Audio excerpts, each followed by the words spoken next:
Hello guys and welcome back to another video. Today we will be continuing our web development series, and right now we are going to get a bit into CSS to put a bit of style in our pages. So let's get started.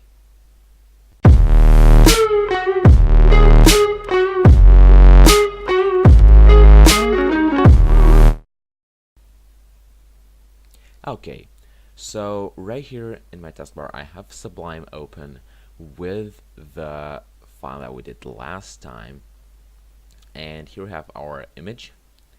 Okay, we have a bit of the quotes. Now if you didn't watch the previous episodes, I recommend you to watch those first, because it will be easier for you to actually understand what is going on here if you watched the previous episode. So here we have some headings. Here we have a little style attribute with a font, the color, and we also have a bit more attributes that we are going to discuss today, starting a bit with CSS. We're not going to go straight in the file yet right now. We are going to start with internal CSS. Okay, so internal CSS implies that you're not having an external CSS file, and what you're doing is putting up a style tag in here. Okay, and into this tag right here we are putting all our attributes. So for instance, I want to make colors. So first things first, let's discuss colors. So there are 140 colors into HTML that can be referenced by name. So that means you can put color like blue, color red, color Dodger blue. You can also put color like orange. You can put tomato. You can have these kind of colors, and you can put the color by name, but I can't remember all of them. These are the most basic ones. You can put also something like gray or light gray, and it's going to be the color you want. But the simplest method that I personally find, instead of remembering all these names, is to reference them by color codes. So the thing is really simple. So you put, let's say, the color attribute in a style like right here, and then you put the symbol right here, the hashtag. Okay, and then you want to put colors. Now these are in hexadecimal, so what that means is that it doesn't go like 1, 2, 3, 4, 5, 6, 7, 8, 9, 10, 11, 12, so on and so forth. It means that it goes 1, 2, 3, 4, 5, 6, 7, 8, 9, 10, 11, 12. So this is hexadecimal. So you have 1, 2, 3, 4, 5, 6, 7, 8, 9, 10, 11, 12, 13, 14, 15. And this time now it gets actually from scratch. Now it's going like this. Of course, you also have 0. Forgot. Okay, and then you go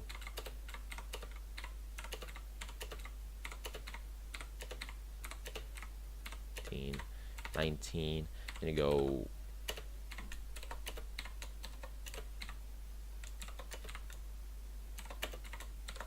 and then you go again, so like this, and so on and so forth.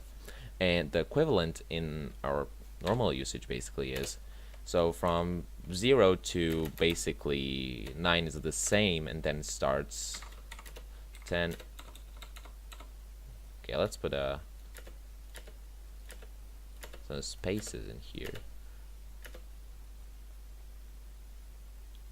This one is fine. Yeah, so you got basically Up until here is normal, the same thing, and here it starts the equivalence. 14.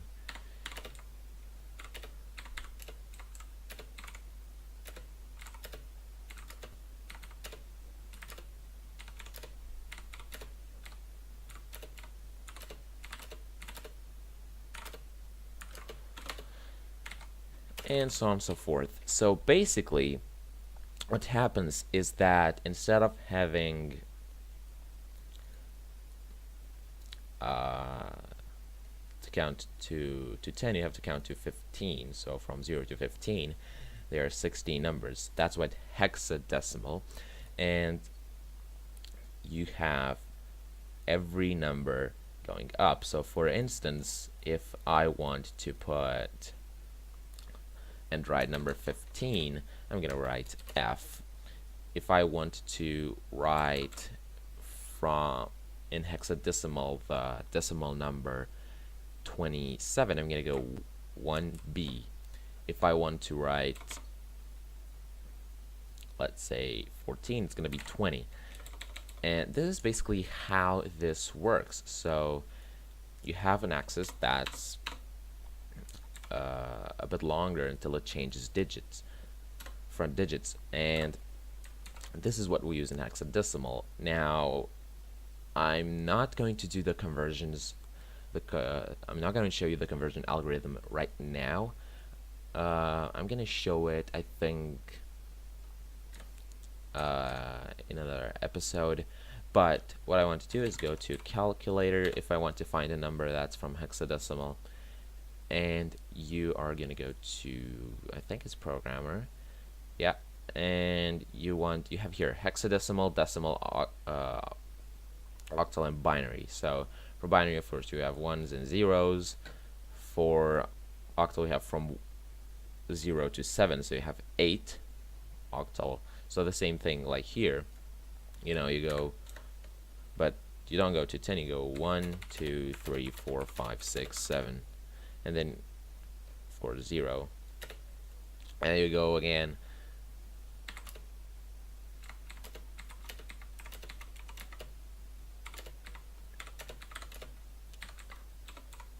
And it just repeats, but this time you have only up to 7.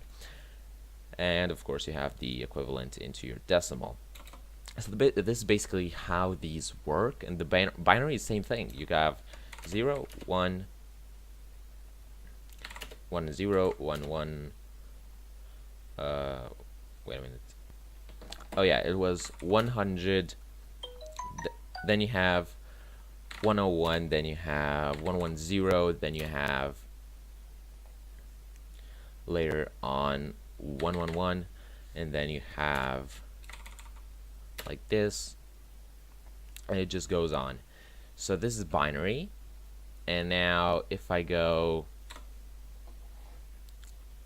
here, you want to put the color in hexadecimal, and the thing is, what you have here is 2 digits for each value, for red, green, and blue.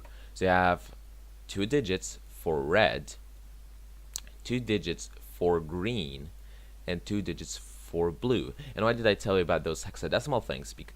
Is because these 2 digits have to represent a number in hexadecimal.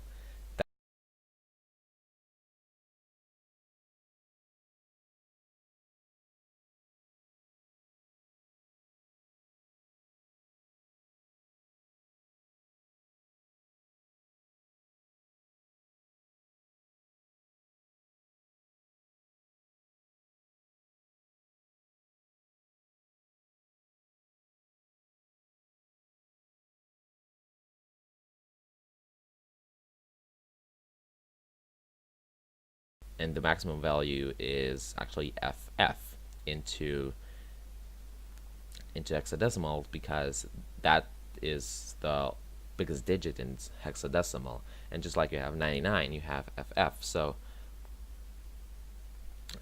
that, I think it's 255. So let's double check that. Yep, 255. Okay, so the thing is, you have these two digits. You have FF, and I think this one is white. So this one is white.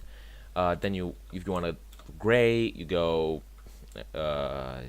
E. This is a really light gray. I don't even think you are able to see the difference from white, FF. So for instance, a gray tone would be 999999. So this one would be this one would be gray. You know, you have red, green, and blue. So for instance, I want red, full red. It's going to be 255 to 020. So I'm going to go FF0000. So you have, again, this is blue, this right here is green, and this is red. So that is the value. And to understand better what's going on, I'm going to open up Word, even though that doesn't seem that good of an idea. But if you go to more colors and go custom, you got RGB here, and we got red, green, and blue. And these are in decimal, not in hexadecimal. So for instance, if I go 255, which is FF, you can see that's full red. If I go 255 with a 255, wait, put one more, okay, and 255, you can see that's full white. I want to go to put, let's say, that gray that we did. Well, I don't really know what value it would be into decimal, but let's put something lower than 255, like 150. So if I put 150 on red, 150 on green, and 150 on this one, you can see it's a gray. If I let these to 150 and I put, let's say, this to 240, you can see where it goes. So basically, this is how you model colors. You know, mostly you're just experimenting. With the colors. So for instance, you go here, just like I do, and just think about what color you might want. I want, like, let's say, Shan, and what I put is something like 3355.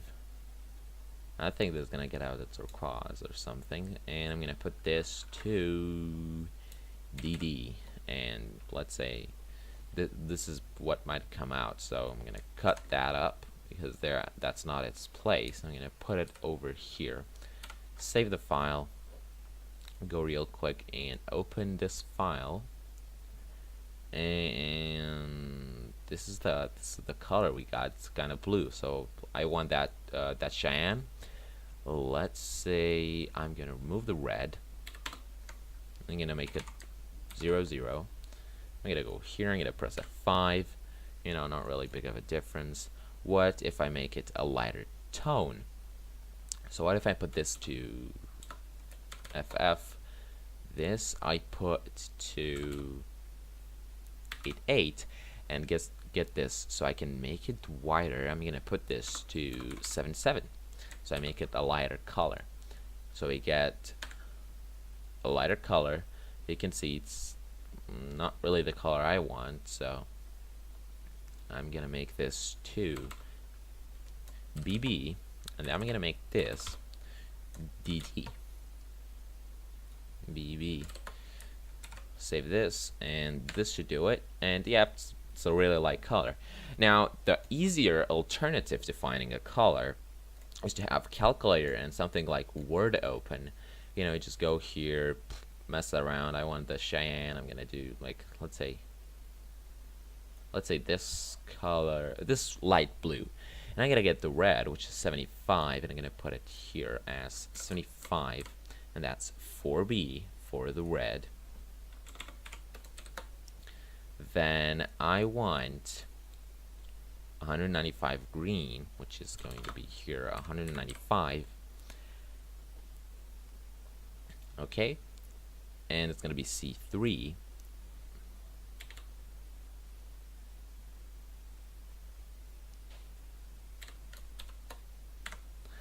and I want the other color, blue, which is 255 FF. Simple enough. And now if I'm going to save this document and go here, look at this color right here, how it's going to change that light blue we put, and boom. So this is basically how you model colors. You either do it by name or either do it by trial and error into the file, like I tried to do to get that light blue. Just model colors. You imagine, what ratio you kind of need to obtain that color. Or you can go really simple, go into something like Word. This is the program that has this. Usually Microsoft programs have this, more colors thing. And you just go mess around with this palette. I want this orange. I want an orange. I'm going to put it. It's not orange. That's orange. I want this orange. I'm going to put this 255, 129, convert them over here, and then transfer them to each digit right here. And that makes it simple. Now let's go over other style attributes. I'm going to make this back red. Okay, and what other attributes you want? So first things first, let's say I don't want to put this style attribute to each heading. So for instance, I have two headings that are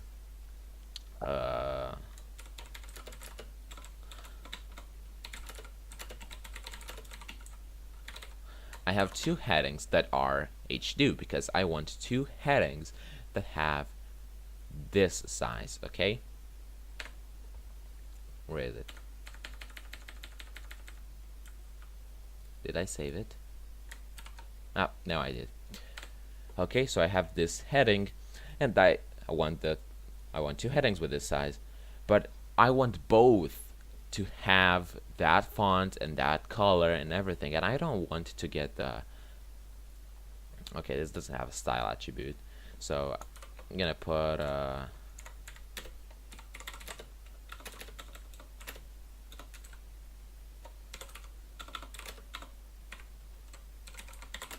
I want, let's say, two.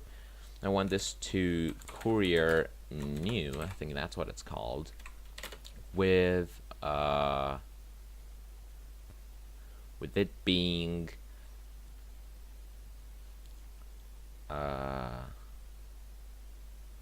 with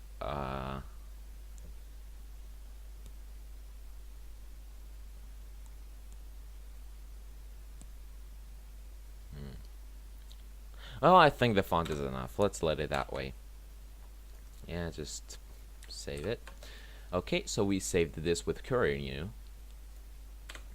and you can see that. But I want both of them to be, and I don't want to just go ahead and copy each style attribute to each H2 style of heading. So I don't want to do this to just get them both to have this font. Okay, let's say I don't have two H2 headings. I have 100. I'm not going to stay and copy all of these style attributes all over. So what I'm going to do is something really, really simple.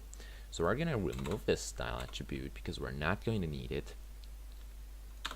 And we are going to go into our CSS part. This is the integrated CSS.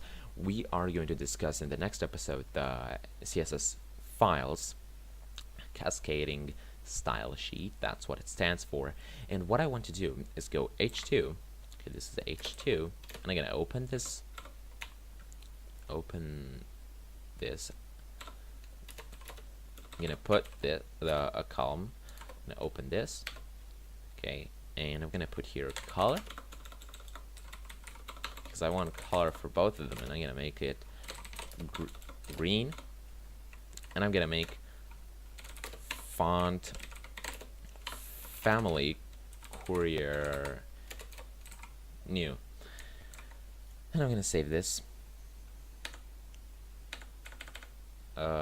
Was it without the semicolon? Yeah, it was without the semicolon. Now this one doesn't have the green because it's a link. I had the href attribute right here. I have the link, But anyway, you can see that they both now have that font, and this one is actually green because I told it to get all headings, the H2, have the color green and the font family of Courier New. Okay, so now you can see this one is actually, they are both now in Courier New, and this is green. And now this one isn't green because it's a link, because I have the href part there, but you can see they're both Courier New and they both respect the properties of H2. Okay, so let's say I want to make more of these. I want some to be important, and I want them to be in a certain way. So what I'm going to do is go here and put ID, and I'm going to call it important. Okay, and what I'm going to do now is go right here, put the hashtag again, and I call this important because this is the ID. And now for that ID, we are going to specify properties. So I want it to be color red, font family Calibri. And you can see this one is now red because the ID tells it so. What if I put H2 before it? What is going to happen is that's not going to take effect. So for the IDs, you want it to be specifically like that. Now, what if I want to make more headings important, but I don't want to make an ID for each one of them? Simple. I'm gonna put some more headings here. So this is one more heading. Okay, and I'm gonna put one more here. Again, another heading. And one more. Let's put one more. I'm gonna call it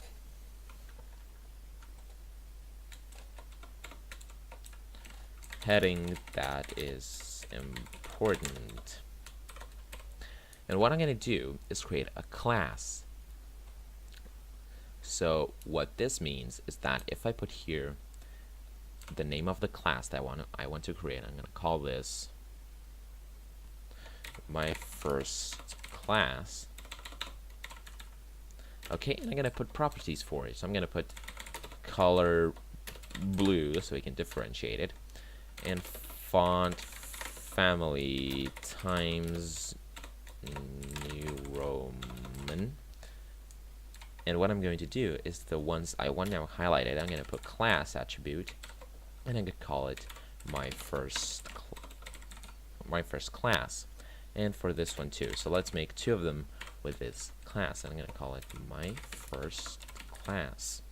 Okay, and now refreshing the page, you can see these respect the properties of the class that we created, the my first class, and this one has the ID important.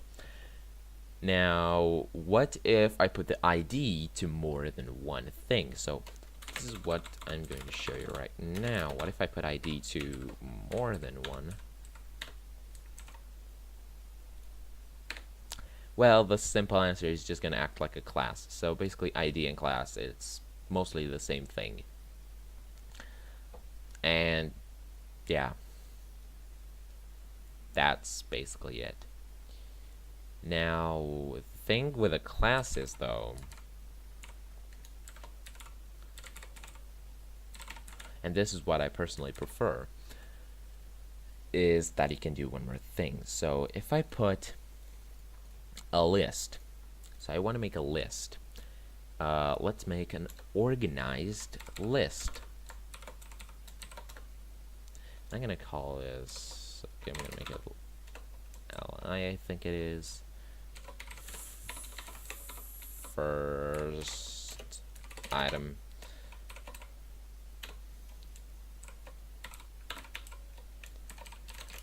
Second item. And again, and the list. So do we have a list? Yep, we have a list. So this is first item, second item, okay? And I'm gonna put this something here. So we have this. Now what if I make this class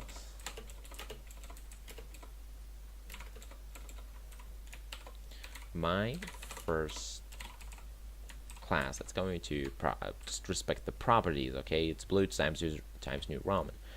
But what if I do something else after my first class thing? And I'm gonna make one little thing here. So my first class. So I'm gonna put this, and I'm gonna put li, and what this means is that all li things, all li objects here, all the list items that are under my first class will have the following properties. Gonna have color or orange, and it's gonna have font family of Verdana. So if I go back here, you can see this. So now if you look, these blue ones didn't change because they are not li. But what if I make another list? Let's make an unorganized list, and I'm gonna put here li, and I'm gonna make it another list item, and I'm gonna put one more list item, and I'm gonna end the list, and I'm gonna go back in here. I have another list, but this one doesn't have these properties on the li because this unorganized list doesn't have the class my first class. And this is what I like about classes compared to IDs. So now they have the properties because I've put the class to the unorganized list. So yeah, guys, this is for this episode. Thank you for watching. If you enjoyed it, give it a thumbs up. If you didn't, give it a thumbs down. Don't forget to share this video. And if you want to see more, click that red subscribe button right there. And see you next time on HowToIT.